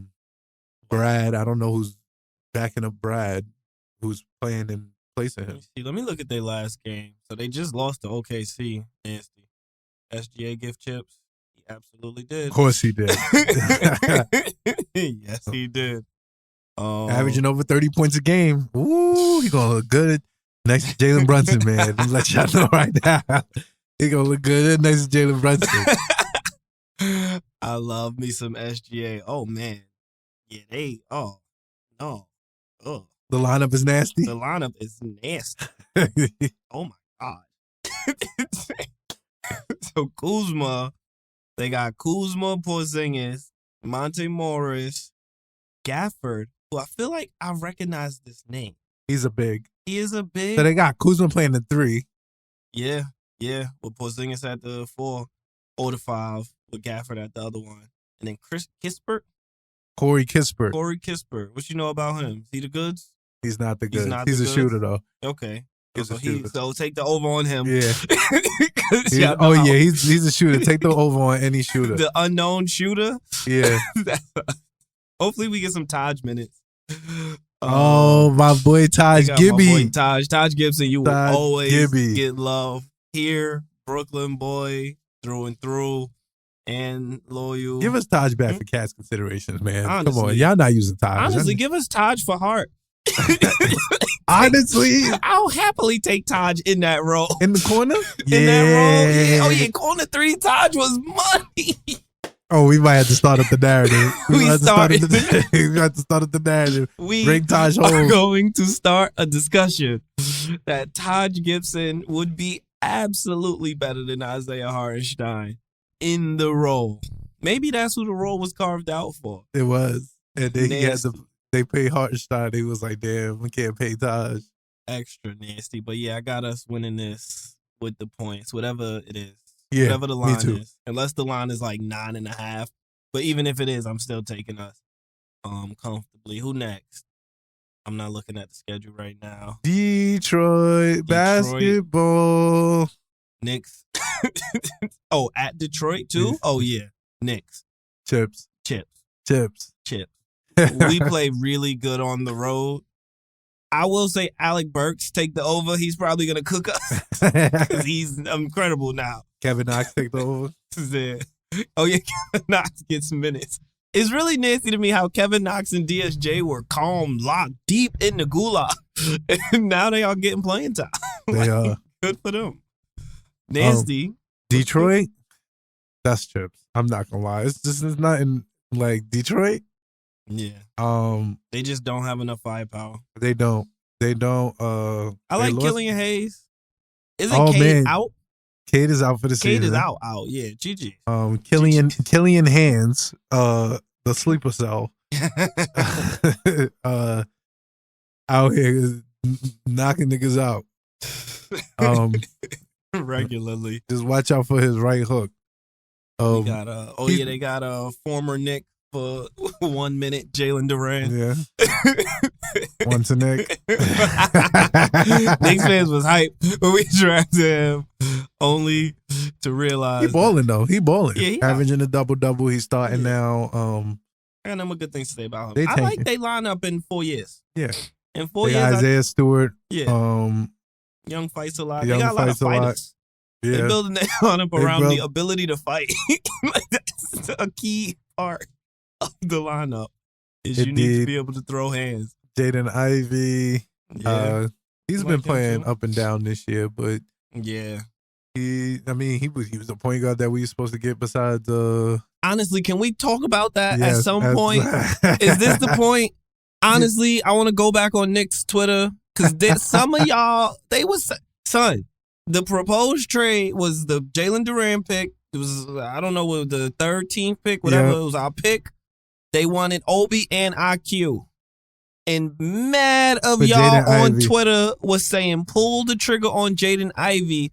Y'all was even saying, I wish I had the free time to do it because I remember people saying Jaden Ivey is more explosive than Jalen Brunson because folks was mad that we was getting rid of Burks, we was doing all this to clear cap space to get Brunson. And they was like, why do all that when you could just make this trade and get Jaden Ivey? And he's a good young player. But we would be a lottery team. It's early. We would be a It's early lottery on team him. if we did that. It's early on him, but That would not work for us. it wouldn't work for our At team right all. now. We would not have Brunson. Y'all need to Yeah. accept the slander. Y'all was really wilding out. He's a I don't good think young Jaden player. Ivey would have started No, in a tip system, no, not playing defense. Like that too. I don't even think he beats out quickly. he Or I might. guess if I we don't traded think. him. I don't think if he beats. Well, yeah, they would have had to trade it quickly. But if Quickly and him was here and Tibbs was coach, I don't Yeah. know if he beats out Quickly. Me neither. I think he's calm, getting the McBride minutes. And Does he beat out Deuce in for a me, tip in system? the tip system, no, not at all. Now, I don't know what Leon Rose would make happen, but I digress. I got us with the points. Me too. I got us with the point. They are 11-32. You have to win this game comfortably. And we're a much better road team for whatever reason. So we extra got to win this game. Oh, man. All right, let's move on. All right, this is the game that we're going to be at. Yes, we are going to. We got to figure this out. Yeah. We have not planned this out, people. LeBronto again. Again. In In the Garden. the Garden. Where we suck. And we'll be there. Where Pascal dropped 52. I got us winning. I have us winning as well. I'm not going to say that we're going to lose. I don't have us losing this game. I got us winning. Once again. I think RJ will be back by this day. Oh, yeah. I think RJ will be back by before Detroit. Detroit. I think he might be back by Washington. So we're going to bring him back, and he has been conditioning, like they say, because this is his hand. So he's been able to run, like none of that's broken. But what I don't want us to do, that I absolutely know we're going to do, his first game versus Detroit, he's going to play like 44 minutes. To get him back into the groove Like, of playing we're really mad minutes. And it makes no sense, like, why we're going to do that, because we did it with Brunson. Brunson's playing 40 minutes a night since he came back, and it's like, yo, can we ease my guys in, please? But that's not what we do. Not at all. I think having RJ back for this game is going to be the difference. I do think that they have this game circled on their schedule. One, because it's the Garden. They always have. Everybody loves playing at the Garden for some reason. But also because we put them, and they probably feel like they had us because they was coming back. Yep. And that one Jalen Brunson play, got lucky with the and one. In their head, they probably think they got that. But like you said before, this is just a horribly constructed team. Like 4 hour forward. Yeah, they're like the anti-Bucks. How I think the Bucks are perfectly constructed. This team is the opposite. They are horrendously constructed, and you can't lose to a team that's playing full power forwards. Like, this was the Scotty Barnes that was untradeable for KD. this is true. They said we can't give up the future. And y'all put 3 other power forwards around him. That doesn't make sense to me. Really bro. nasty. Really yes, nasty. I got us winning this game. I plan to thoroughly be enjoying this with the Knicks chat as we put Toronto. I would like us to really put them. Like, I would prefer a blowout. I want the broadcast talking about how Jalen Brunson went off 35. RJ, welcome home. I want us first home game since he been injured. Yep. Going off. I need that. Yeah, that would be fun. That would be what fun. I need. And we don't want to drive all the way down there to see an L. That would suck. That would blow. I would hate that. I would hate that a lot. That would actually infuriate me. Yes. So, yeah. I just think that if we're full strength and Toronto is full strength, we are a better team. And it's pretty much that simple. Even if, like, they don't have anybody to stop Brunson. They built to stop wings. And even if they stop Julius and RJ, which they have not proven they can. No. At all. But even if they do that, I think Brunson should be enough. As long as they don't get crazy hot in the final minute, hitting every three for no reason that they check up, I think we should be good. And yeah, I'm taking us with the spread. I can't see the spread being more than 3.5. Not gonna be. Yeah, I think it's gonna be close, but I think we win by 8, maybe more. Take the over on Jalen Brunson. Take the under on Pascal Siakam. I think that Julius said enough is enough. Yeah, I think he said enough is enough, and he did a really good job defending him last time they played. So he learned something. Whatever Siakam's free throws is, take the over on that. Take the under on everything Scotty Barnes. Yes, everything Scotty Barnes. Assists, shots, threes attempted, threes made. Yeah, all that. Under. Honestly, even if it's 0.5, just take the under. Take the under. 0. Honestly, you could do a good Scotty Barnes parlay. I'm telling you. Just all Scotty Barnes unders. That brother has not been scoring well. Yes. I don't think they like him. They can't. If you're rolling out 3 power forwards, you have to understand how crazy that is. To have a non-shooting young player that you're building around that can't shoot, and you put 3 other non-shooters around several him. Non-shooters. You know what That's Giannis malpractice. Needs? Another Giannis. Yeah. Put more Giannis's on the floor. Giannis' brother don't play on the court. Do you know why?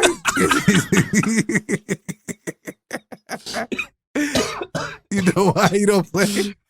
Because he shoots just like him.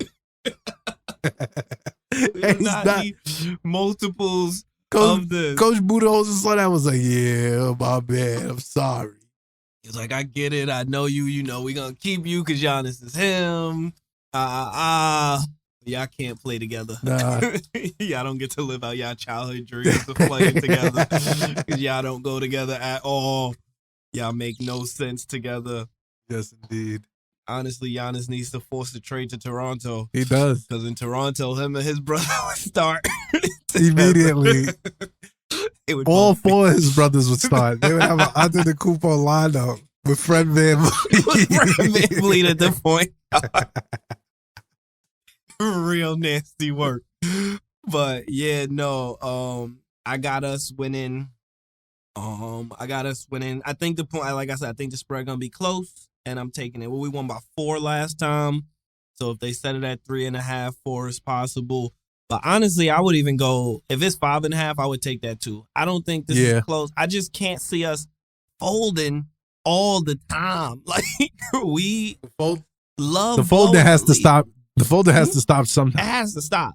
There's no way we're gonna fold this much. So I think Detroit is when we do it.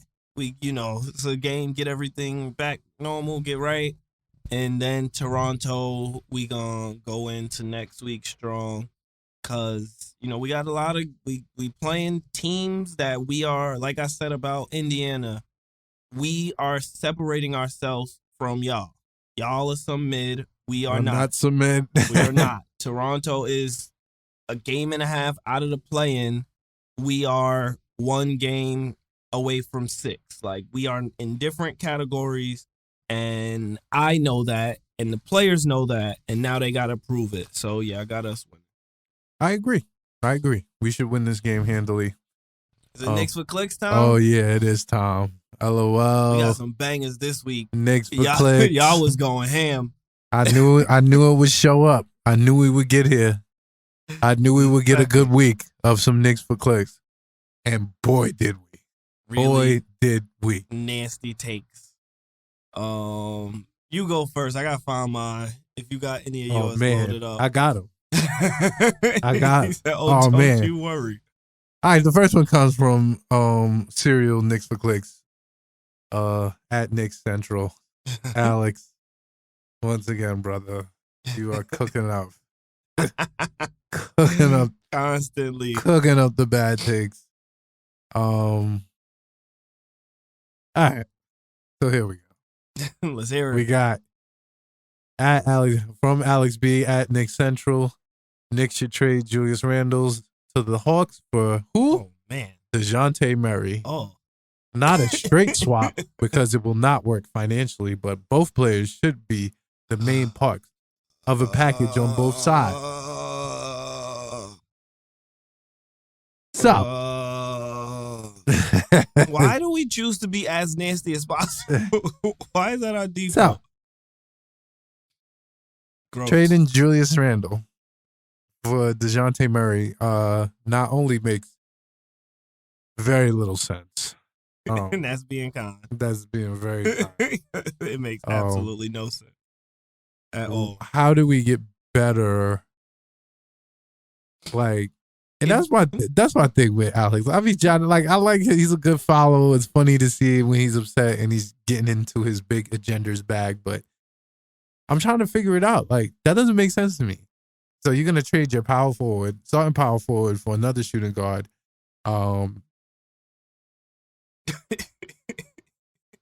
I don't know.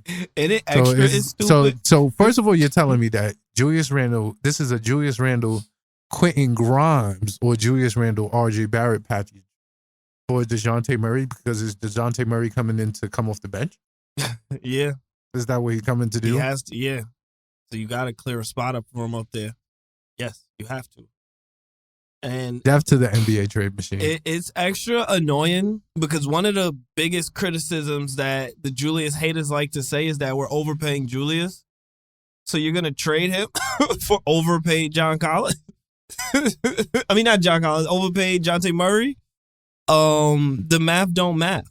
It's just dumb. Like, why would we trade? That is literally the worst trade I've heard. Why would you trade one struggle for another struggle? I won't lie. I apologize to the DeMar DeRozan trade because this is a way worse trade. Whoever that was. This is nuts. We apologize. This is nuts. Oh man, I can't find mine. I'm really selling right now. Oh, it's fine. I got more. I got more. Don't get it twisted. Until you can find yours, I got a couple more. All right, I'll go for my second one right here. All right. Copy. So this second one, first of all, it's not from Schwinny. Okay. But if you know Schwinny Poo at Schwinny Poo, shout out Schwinny. Yep. He actually posted a response to this great Knicks for Clicks right here. I'm telling you. And I agree with Schwinny. You agree with Schwinny, but it comes from the Athletic NBA from John Hollinger from the Athletic. Shout out the Athletic. But John Hollinger did a piece on the NBA's most disappointing sophomore class. And you guys wouldn't believe who's on there. You guessed it. Our favorite player, Quentin Grimes, the San Quentin Penitentiary. I was grossly offended when I saw this. Extra nasty. And I don't pay paywalls. That's just not my bag. But when I saw this little excerpt from it, I was like, oh man, Schwinny is on point. So here we go. From John Hollinger of The Athletic. Disappointed sophomore, Quentin Grimes, Nick, : Grimes has settled in as the fifth starter with the Knicks. A classic. What's the fifth starter? What is that? That's some hater shit. Like, boy's a starter. Like, the fifth starter. Fifth starter? There's only 5. They all the fifth starter. Whatever. Legit though. Like, what is a fifth starter? That's nuts. All right, so Grimes has settled in as a fifth starter with the Knicks. A classic 3-and-D shooting guard. Grimes isn't much of a threat off the bounce and averages just 17.5 points per 100 possessions. But he is a volume catch and shoot 3-point weapon who has made 37.5% of his triples as a pro. Additionally, he's become a solid defender with enough muscle to check threes. It's not easy to see how he can evolve much past this point without some radical upgrades in his handle. Nasty. But he could hold down a role like this for a decade. Nasty work. Disgusting. Really gross. It was as if you did not watch Quentin Grimes play basketball. I don't think they do. That's my take. I think they just look at the advanced stats and they just ride out. They just roll with it. Quentin, honestly, I think on our team, Quentin Grimes is the best at attacking closeout. Yes. It's either him or Jalen. Literally. They said it on the broadcast tonight. All he does is read the defense. Yeah. Every time he if you closing out hard, he's gonna pump and go by you. If you closing out soft, he's pulling. He's pulling. If you closing out hard, he's pumping and go by you. If your big man steps up, he's gonna pass it to Mitch. Yes. If your big man doesn't step up, he's gonna try to lay up the ball. Yeah. That is brilliant. It's so smart. It's IQ like that, and it's every play. The only thing I think he can add that I would like to see, and I thought we was gonna see it tonight. You said it in the group chat before. Man. But I want to see him add the boom it on your head top. So if you guys seen the Bucks game when Quentin Grimes the I think it was like Drew? The up and under. I think it was Grayson Allen. Well, that too. Okay. That up and under was sexy. Nice. But Grayson Allen closed out crazy on him. He jabbed, went to the rim, and I thought he was about to boom on Brook Lopez. He rose like he was about to boom him. And then he laid the ball up. I was like, oh, man. You're so kind. Oh, man. You're such a kind kid. Because he had the leap on him, too. Like, if he just wanted it. If he just believed. Yeah.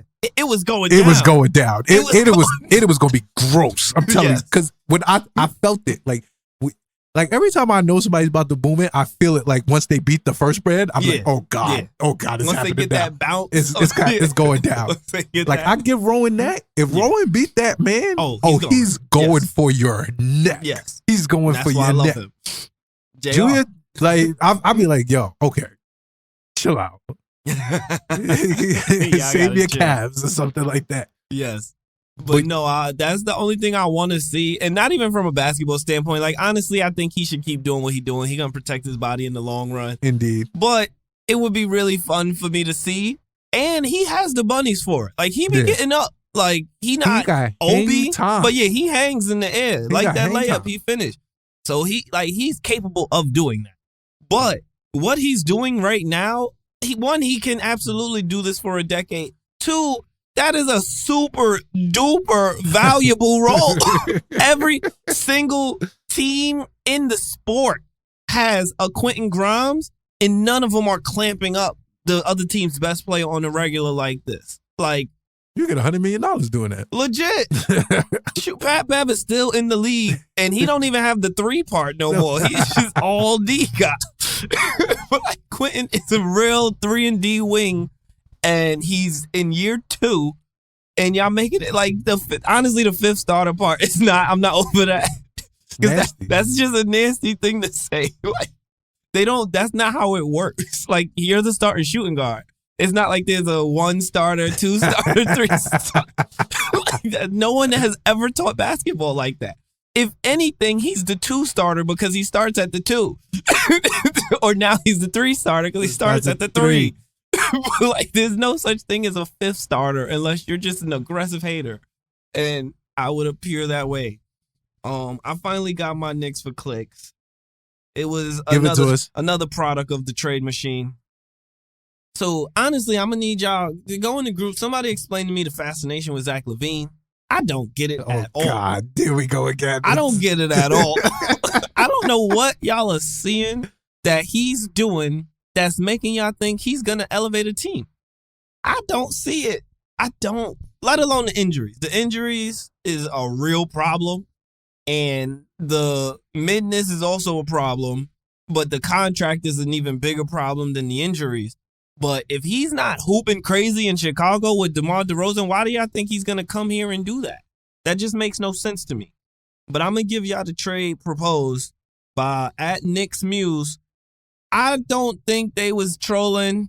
I think they was kind of just like putting this out there just to like see what people think. Hopefully they don't really think this is a good trade. That's my hope.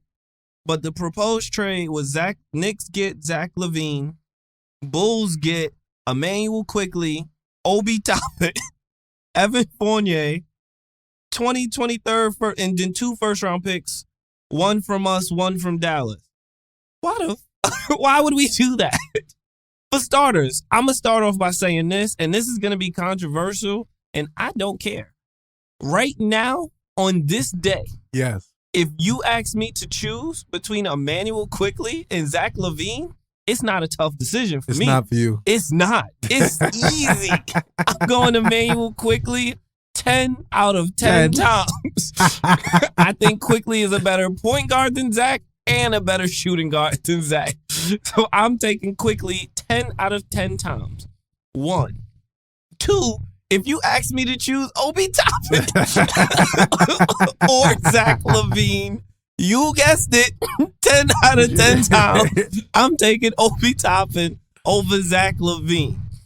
This doesn't count the fact that IQ and Obi are both on their rookie deals. We have team options, not even next year. I'm pretty sure the team options are next year. Like, what's this, 23? Yeah. So 24 summer. Like, this summer is not the option summer.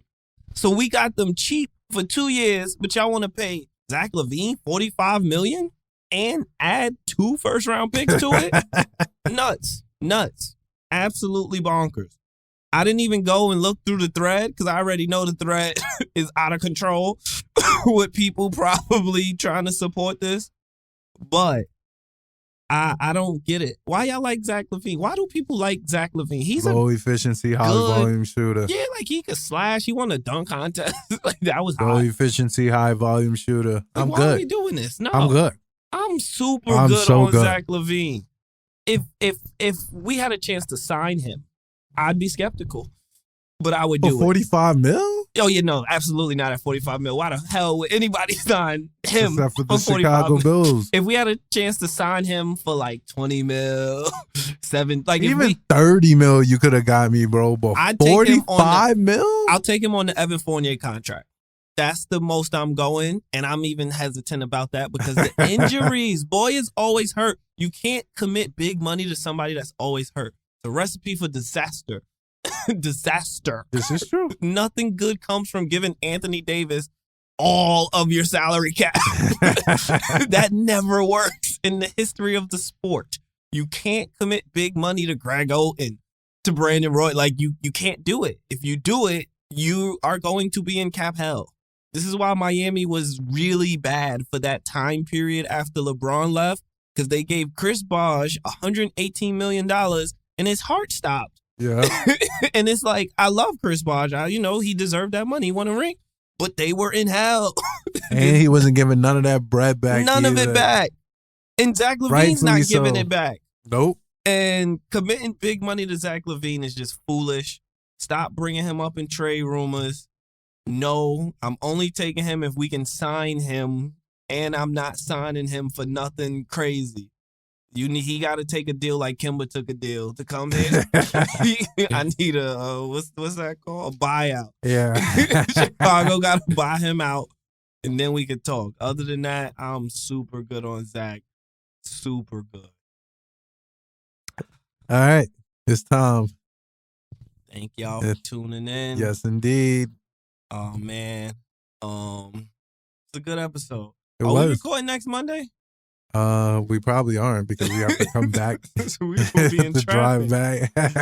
So we apologize in advance if next week's record next Tuesday is a day or two behind. Looking forward to going to this game with my guy. Looking forward to seeing. I'm gonna shout out the Knicks chat. Shout out Tommy. Shout out Beggs. Shout out Jesse. All the guys. Looking forward to watching the Knicks crunch dunch Toronto. I am not with it. But no, thank you for tuning in to the Upstate New York Knicks podcast. I am Mo Brown. I am Van Deezy. Follow me on Twitter at MoBreezy213. Follow me everywhere at Frostman Guru. Follow Absolutely. The network everywhere at Smooth Family ENT. Smooth Fam. And follow the podcast, Big Pod, at what is it? Upstate _Knicks. _Knicks on everything. On everything.